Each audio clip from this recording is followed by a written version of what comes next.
அனைவருக்கும் வணக்கம். ரேஷன் அட்டை வைத்திருக்கும் அனைவரும் கவனத்தில் கொள்ளக்கூடிய மிக மிக முக்கியமான மகிழ்ச்சியான அறிவிப்பை தமிழக அரசு வெளியிட்டுள்ளது. இதை பற்றி விரிவாக தெரிஞ்சுக்கணும்னா இந்த வீடியோவை கடைசி வரைக்கும் ஸ்கிப் பண்ணாமல் முழுமையாக பாருங்கள். இந்த வீடியோக்குள்ளே போகிறதுக்கு முன்னாடி இந்த வீடியோக்கு ஒரு லைக் பட்டனை ப்ரெஸ் பண்ணிடுங்க. நீங்கள் இது வரைக்கும் என்னோட சேனலை சப்ஸ்கிரைப் பண்ணாமல் இருந்தீங்கன்னா மறக்காமல் சப்ஸ்கிரைப் பண்ணிக்கோங்க. கூடவே அந்த பெல் சிம்லையும் மறக்காமல் கிளிக் பண்ணிக்கோங்க. சரி, வாங்க இப்போ நாம் வீடியோக்குள்ளே போகலாம்.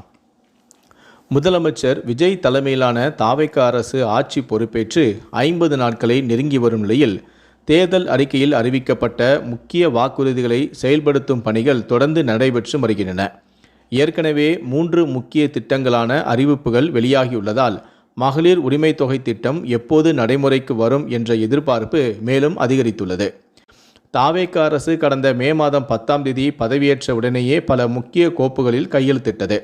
500 யூனிட்டுக்கு மின்சாரம் பயன்படுத்தும் குடும்பங்களுக்கு 200 யூனிட் இலவச மின்சாரம் வழங்கும் திட்டம் அதில் முக்கியமானதாகும். அதேபோல சிங்கப்பெண் அதிரடிப்படை உருவாக்கம் மற்றும் பெண்களின் பாதுகாப்பை மேம்படுத்தும் பல நடவடிக்கைகளும் தொடங்கப்பட்டன. சமீபத்தில் தேர்தல் அறிக்கையில் இடம்பெற்றிருந்த தாய்மாமன் தங்க மோதிரம் திட்டமும் அதிகாரப்பூர்வமாக அறிவிக்கப்பட்டது. இந்த திட்டம் செப்டம்பர் 15ஆம் தேதி தொடங்கப்படும் என்று, ஜூன் 22ஆம் தேதி முதல் பிறக்கும் குழந்தைகள் இதன் கீழ் பயன்பெறுவார்கள் என்றும் அரசு தெரிவித்துள்ளது. இதனால் மற்ற தேர்தல் வாக்குறுதிகளும் கட்டம் கட்டமாக செயல்படுத்தப்படும் என்ற நம்பிக்கை மக்களிடையே வலுப்பெற்றுள்ளது. 60 வயதிற்கு மேற்பட்ட குடும்ப தலைவிகளுக்கு மாதந்தோறும் 2500 ரூபாய் வழங்கப்படும் என்ற அறிவிப்பு தேர்தல் காலத்திலேயே பெரும் வரவேற்பை பெற்றது. தற்போது அந்த திட்டம் எப்போது தொடங்கும், விண்ணப்பங்கள் எப்போது பெறப்படும், தகுதி விதிமுறைகள் என்ன என்பதற்கான அதிகாரப்பூர்வமான அறிவிப்பை பெண்களும் ஆவலுடன் எதிர்பார்த்து நோக்கி வருகின்றனர்.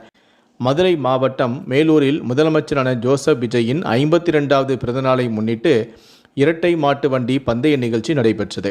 இதில் கலந்து கொண்ட அமைச்சரான நிர்மல்குமார் நிகழ்ச்சியை கொடியமைத்து தொடங்கி வைத்தார். பின்னர் செய்தியாளர்களின் கேள்விக்கு பதிலளித்த அவரோ 2500 ரூபாய் மகளிர் உரிமை தொகை திட்டம் தொடர்பாக முக்கிய விளக்கத்தையும் அவர் வழங்கினார். செய்தியாளர்கள் எழுப்பிய கேள்விக்கு பதிலளித்த அமைச்சரோ பட்ஜெட் கூட்டத்தொடர் நிறைவடைந்த பிறகு மகளிர் உரிமை தொகை திட்டம் குறித்து விரிவாக பரிசீலனை செய்யப்படும் என தெரிவித்தார். இதன் மூலம் திட்டத்தின் நடைமுறை அமலாக்கம், பயனாளிகளின் தேர்வு மற்றும் நிதி ஒதுக்கீடு உள்ளிட்ட அம்சங்கள் பட்ஜெட்டுக்கு பிறகு இறுதி செய்யப்படலாம் என்று எதிர்பார்ப்பு உருவாகியுள்ளது.